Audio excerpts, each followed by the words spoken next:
Assalamualaikum warahmatullahi wabarakatuh. Qala al-musannif rahimahullahu ta'ala wa nafa'ana bihi wa ja'alna fi darin amin ya rabbal alamin.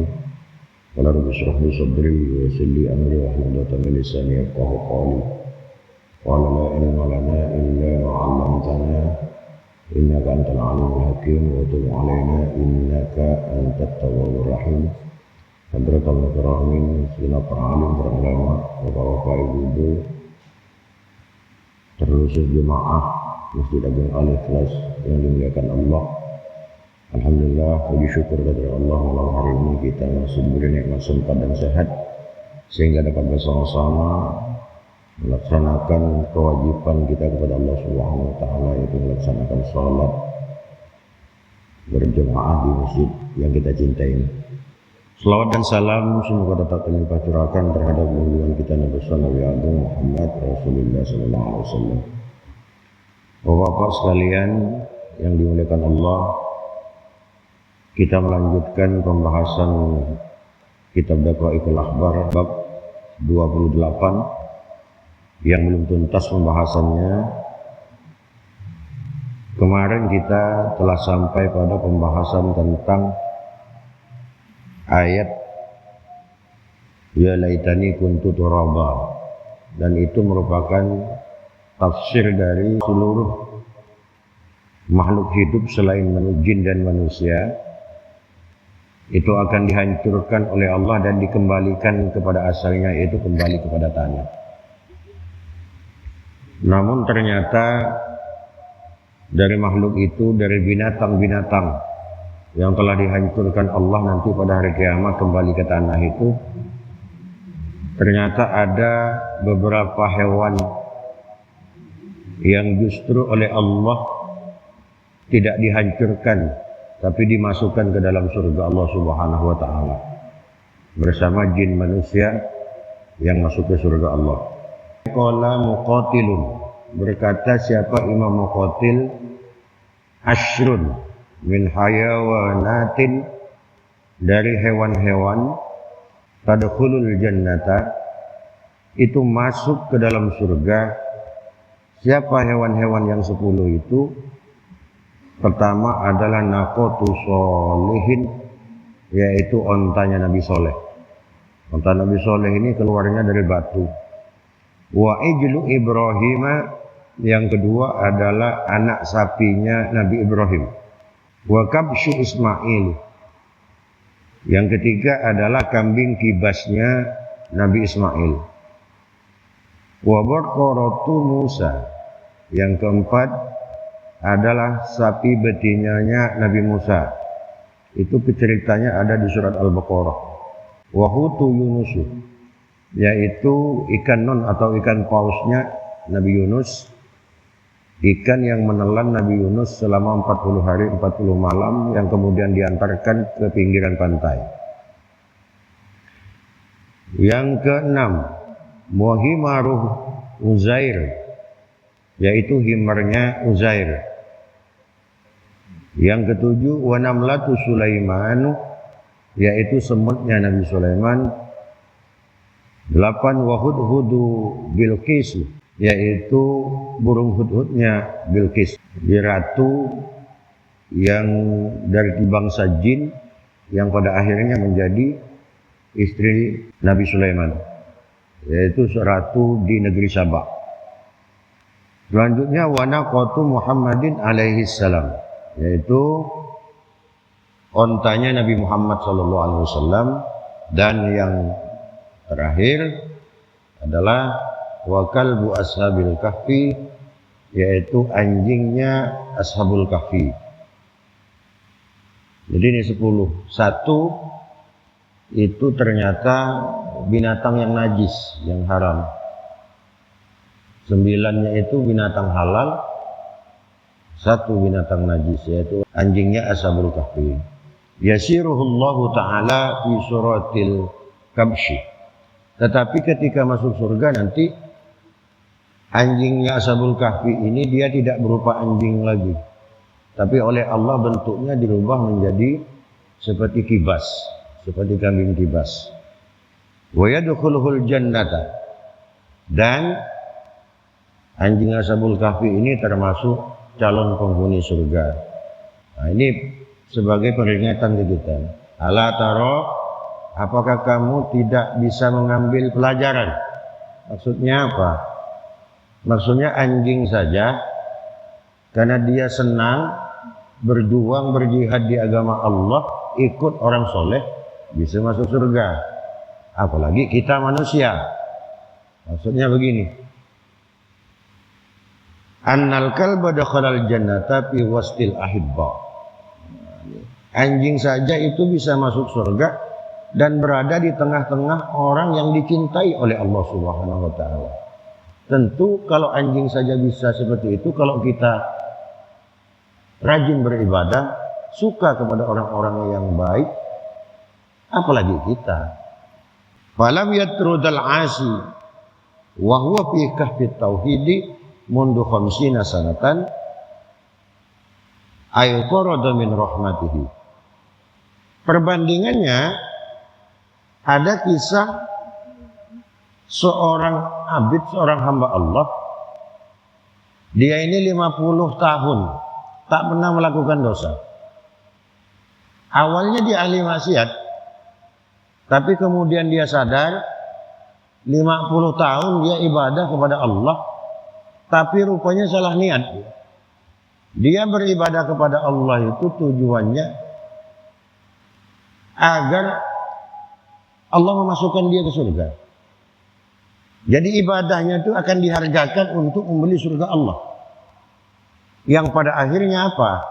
Rahmat Allah tidak bisa datang, tidak bisa turun kepada seorang hamba yang 50 tahun dia beribadah ini. Ditolak oleh Allah ibadahnya itu. Karena ini di zaman Nabi Musa kisahnya. Jadi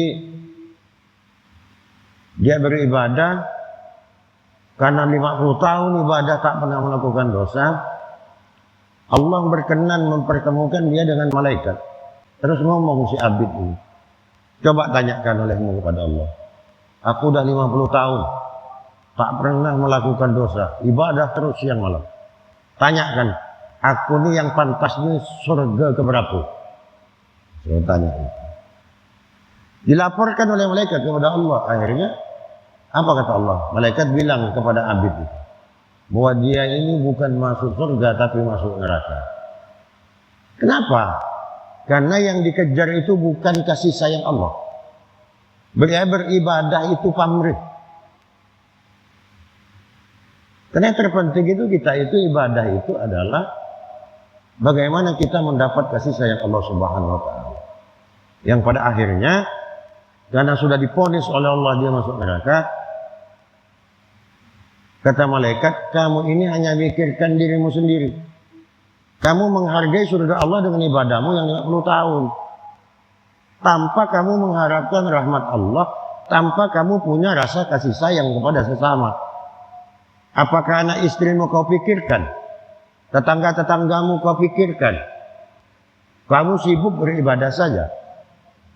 Akhirnya apa kata si abid ini? Oke, kalau begitu tidak apa-apa. Kalau memang aku ditakdirkan oleh Allah, ibadahku 50 tahun tidak diterima Allah karena aku tidak punya kasih sayang, maka aku rela masuk neraka. Asal satu permintaanku, tolong sampaikan kepada Allah. Apa permintaanku? Tolong besarnya neraka itu sama besarnya dengan tubuhku, agar nanti ketika aku dimasukkan ke neraka, tidak ada orang lain lagi yang bisa masuk ke neraka itu. Karena sudah penuh dengan badanku. Nah, karena ada rasa kasih sayang itulah kemudian sampaikan malaikat kepada dia. Nah, kalau sekarang baru akan kumasukkan dia ke surga. Artinya kita beribadah seperti apapun, jangan lupakan kita kasih sayang kepada sesama. Kasih sayang kepada sesama. Tuh. Sebagai perbandingan tadi dari anjing Ashabul Kahfi itu. Wahwa fi kahfi tauhid, dan dia itu ketika beribadah di gua tauhid namanya abid ini. Wa ismul kalbiyati zailun anhu. Nah, di nama kalbun, nama anjing itu kemudian hilang dari anjing Ashabul Kahfi ini. Wa yasammunahu turama wakila kitmir wakila uban walaunuhu asfar. Jadi anjing Ashabul Kahfi ini ada 3 nama. Versi ulama menjelaskan itu ada 3. Pertama itu namanya turama, yang kedua nama anjingnya itu kitmir, yang ketiga namanya huban. Dan nanti di surga anjing Ashabul Kahfi yang sudah diserupakan Allah seperti kambing itu, warnanya dia itu kuning. Itu nanti di surga Allah SWT. Jadi binatang najis pun bisa masuk surga, salah satu di antara 10 binatang yang masuk surga. Wa yuqalu, dan dikatakan yu'ta bi alimin yaumil qiyamati, akan didatangi orang yang alim itu pada hari kiamat, orang yang ahli ilmu, alladzi ya'malu bi ilmihi li ridhaillahi ta'ala. Jadi orang yang mengamalkan ilmu, punya ilmu, alim, tapi dia mengamalkan ilmunya hanya mengharap ridho Allah. Jadi akan didatangkan nanti, dijemput oleh malaikat itu. Minal ulama min ummati Muhammadin sallallahu alaihi wasallam fayuqifu baina yadayillahi ta'ala. Kemudian dihadapkan di hadapan Allah Subhanahu wa taala, fayaqulullahu ta'ala, kemudian Allah berfirman kepada Jibril, ya Jibril, wahai Jibril, khud bainahu, kamu jemput di antaranya itu. Kamu jemput bainahu. Jadi di antara ulama itu. Wadhib bihi ila Nabi Muhammadin sallallahu alaihi wasallam. Dan bawalah pergi kepada Nabi Muhammad, kepada nabinya. Fayati bihi ila Nabi sallallahu alaihi wasallam. Kemudian malaikat Jibril membawa para ulama itu kepada Rasulullah sallallahu alaihi wasallam, wa huwa ala syati'il haudi. Sedangkan Rasulullah pada saat itu sedang berada di sisi telaga Kausarnya Rasulullah sallallahu alaihi wasallam. Yaskin nasa bil aniyati. Yang saat itu Rasulullah sedang memberi minum pakai wadah dari telaga Kausar itu, memberi minum manusia, dikasih minum telaga Kausar. Fayakumun Nabiyyu alaihi salam, kemudian Nabi berdiri ketika para ulama itu datang. Nabi berdiri, yasqal ulama abikaffihi, kemudian memberi minum para ulama itu yang langsung dengan telapak tangannya Rasulullah sallallahu alaihi wasallam. Tidak lagi dengan wadah ketika kepada para ulama itu. Fayaqulun nas, kemudian orang-orang yang dikasih minum oleh Rasulullah dengan wadah tadi itu bertanya, ya Rasulullah, wahai Rasulullah, tasqan nas bil aniyah, engkau memberi minum kepada seluruh manusia itu dengan wadah, wa tasqal ulama bikaffika, sedangkan engkau ketika memberi minum para ulama itu dengan telapak tanganmu. Fayaqulu, kemudian Rasul menjawab, na'am iya, li'anna an-nasa kanu yastaghiluna fid dunya bitijaratihim. Karena manusia itu, orang kebanyakan itu ketika berada di dunia dia hanya sibuk dengan urusan dunianya. Wa kana al-ulama'u yastaghiluna bil ilmi. Sedangkan para ulama itu hanya sibuk dia mengamalkan ilmunya. Maka wajar kalau ulama itu langsung memberi minum dengan telapak tanganku, kata Rasulullah SAW. Qala al-Faqih rahimahullahu ta'ala, karena berkata siapa Imam al-Faqih rahimahullah, afdalul a'mali, paling utamanya perbuatan adalah al-mawaddatu li awliyaillah, adalah mempunyai rasa cinta kepada wali-wali Allah, kepada kekasih-kasih Allah, wal mu'adatu li a'daillah, dan menolak, benci terhadap musuh-musuh Allah Subhanahu wa taala. Maksudnya kita cinta kepada seseorang itu harus karena Allah, benci kepada seseorang juga harus karena Allah Subhanahu wa taala. Harus disandarkan kepada Allah Subhanahu wa taala. Kita benci kepada orang yang jahat bukan benci kepada orangnya, tapi kita benci kepada perbuatannya. Itu maksudnya ini. Terus selanjutnya, wa ala hadaja apil khabar, dan atas hal ini, atas penjelasan yang di depan tadi itu, ada di dalam sebuah hadis keterangan, anna Musa alaihissalam, sesungguhnya Nabi Musa alaihissalam, naji rabbahu, meminta kepada Tuhannya yaitu Allah. Faqala Allah Ta'ala, hal alimta li amalan qattun. Musa, kamu minta kepadaku masuk surga terus minta minumkan lewat telapak tanganku terhadap telaga Kausar ini. Emangnya ada amalan apa yang khusus untukku darimu? Dijawab oleh Nabi Musa, qala ilahi sallaitu laka wa sumtu wa tasaddaqtu li ajlika wa sabbahtu laka wa hamidtu laka wa qara'tu kitabaka wa dzakartuka. Ya Allah, aku ini salat untukmu, puasa juga untukmu, dan aku bersedekah karenamu, dan aku memujimu dan mensucikanmu. Aku membaca kitabmu dan berzikir kepadamu. Kemudian Allah menjawab, menanggapi dari jawaban Nabi Musa tadi. Qala Allah Ta'ala, ya Musa, hei Musa, amma sholatu, adapun sholatmu itu, falaka burhanun, itu adalah sebagai hujjah, sebagai benteng kamu, sebagai pembelaan kamu, sholatmu.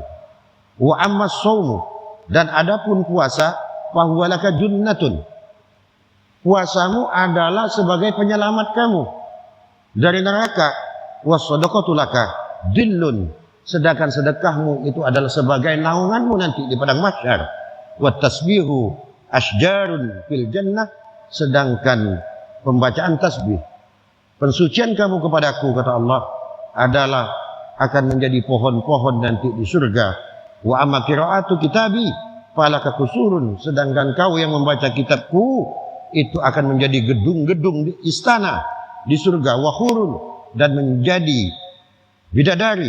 Wa amma dzikrukali, dan sedangkan dzikirmu kepadaku, fahuwa laka nurun, itu akan menjadi cahaya bagimu. Fa hadza kulluhu laka, dan ini semua adalah untukmu, bukan untukku, kata Allah.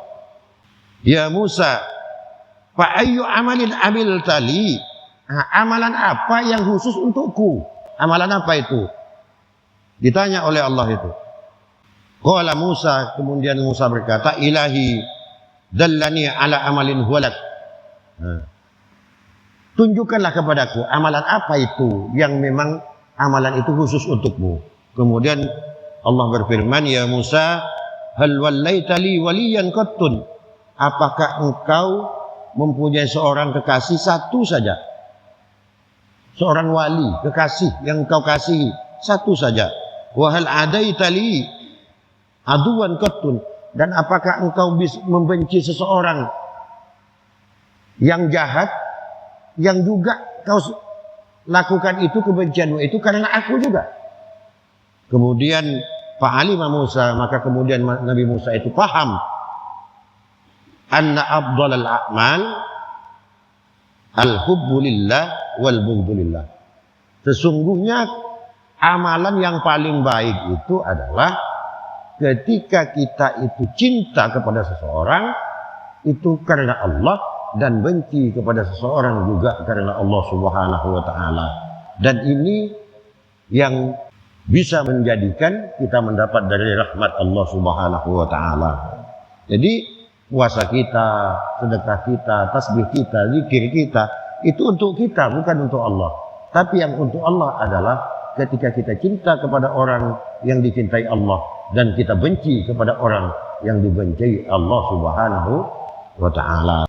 Summa yaqdillahu ta'ala bainal khalaiki, kemudian Allah memutus semua takdir makhluk-makhluk itu. Fa idza waqafu baina yadayillahi ta'ala, ketika semua berada di hadapan Allah Subhanahu wa ta'ala, aina ashabul mazalim, mana, kata Allah, orang yang suka dolim ketika hidup di dunia, yang suka nyakiti orang.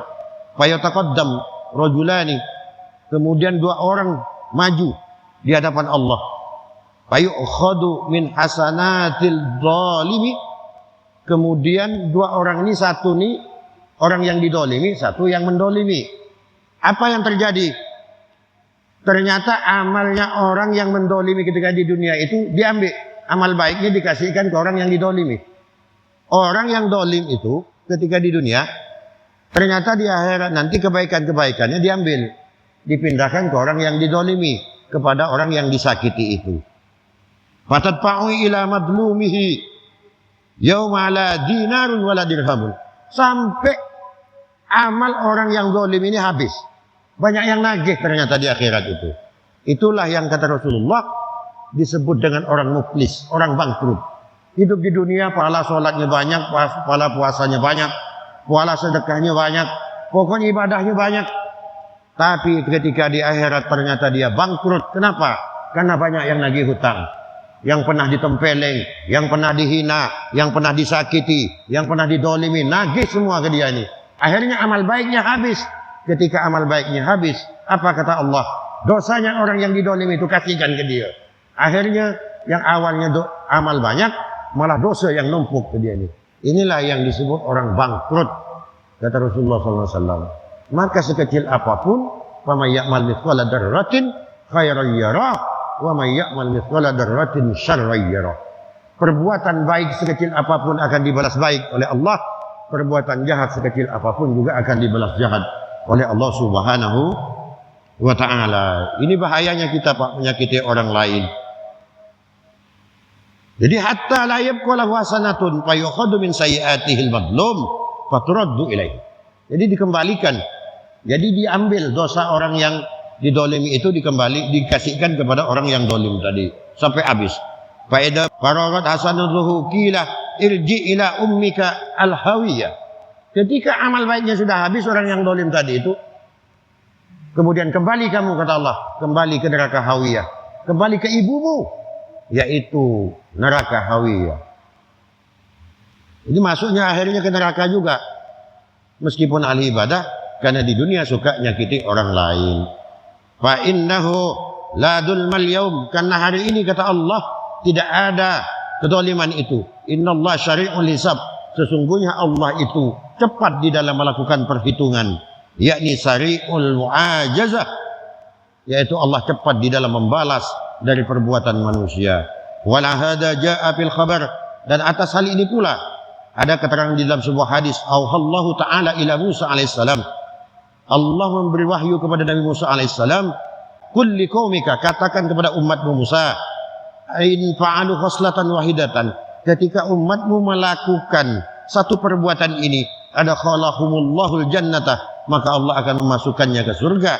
Faqala Musa alaihissalam, kemudian Musa berkata, wa ma hiya, apa itu ya Allah? Qala Allah Ta'ala, Allah menjawab, ayyardua kusama'uhum. Qala Musa ilahi fa in kanu qad matu. Nah, apa itu ya Allah? Kamu harus ridho kepada musuh-musuhmu. Jadi suka memaafkan. Orang pernah nyakiti kita, tapi kita tetap maafkan. Pemaaf orang, tidak pendendam. Maksudnya itu, perintah Allah kepada Nabi Musa, perintahkan umat Musa, lakukan ini, maka akan masuk surga. Ternyata perintahnya adalah selalu ridho, rela terhadap orang yang suka menyakiti kita. Suka memaafkan orang lain. Tapi mereka udah mati ya Allah. Kalau mereka udah mati gimana? Qala ta'ala ya Musa, inni hayyun la amut abadan. Musa, aku ini tak mati selamanya. Makhluk yang pernah yang mendolim itu mungkin sudah mati, tapi aku tidak pernah mati. Kul, katakanlah lahum, kepada mereka, kepada umatmu, katakan kepada umatmu Musa, yarduni. Qala kaifa yardunak, mohonlah keridhaanku.